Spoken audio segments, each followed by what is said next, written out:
Hi friends, నా videos కానీ మీకు నచ్చినట్టయితే please like and subscribe my channel. ఈరోజు మేఘ సందేశం సీరియల్లోని గగన్ రోడ్డు మీద వెళ్తూ ఉంటే ఉదయ్ కారు లిఫ్ట్ అడుగుతాడు. అప్పుడు గగన్ ఎక్కడికి వెళ్ళాలి అని అడిగేసరికి శరశ్చంద్ర వాళ్ళ ఇంటికి, వాళ్ళ అమ్మాయి భూమిని నేను పెళ్లి చేసుకోబోతున్నాను అని చెప్పి అంటాడు. దానికి గగన్ అమ్మాయి లేకుండానే ముహూర్తాలు పెట్టేసుకున్నారు, అమ్మాయికి ఇష్టం ఉందో లేదో తెలుసుకోవాలి కదా అని చెప్పి ఉదయ్తో అంటాడు. అప్పుడు ఉదయ్కి కూడా డౌట్ వచ్చి శరశ్చంద్రకి కాల్ చేసి చెప్తాడు, భూమితో మాట్లాడాలనుకుంటున్నాను అని చెప్పి. అప్పుడు భూమి పక్కనే ఉంది, మాట్లాడు అని చెప్పి భూమికి ఫోన్ ఇస్తాడు. భూమితో అంటాడు, మీకు ఈ పెళ్ళి ఇష్టమేనా అని అంటాడు. దానికి భూమి సమాధానం ఏమీ చెప్పదు.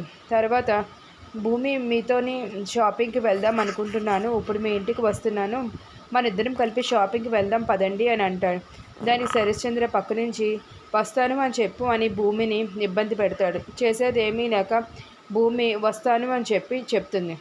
అప్పుడు ఫోన్ పెట్టేసిన తర్వాత గగన్ అడుగుతాడు, ఏంటి అమ్మాయి ఓకే చెప్పిందా అని చెప్పి. దానికి ఉదయ్ అంటాడు, ఆల్మోస్ట్ చెప్పేసినట్టే, అందుకే నాతో షాపింగ్కి వస్తానని చెప్పింది అని చెప్పి చాలా ఆనందపడిపోతూ చెప్తాడు.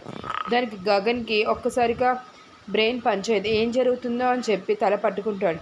ఏంటి షాపింగ్కి వస్తుందా అని చెప్పిందా అని చెప్పి ఒక్కసారిగా ఆలోచిస్తూ ఉండిపోతాడు గగన్కి.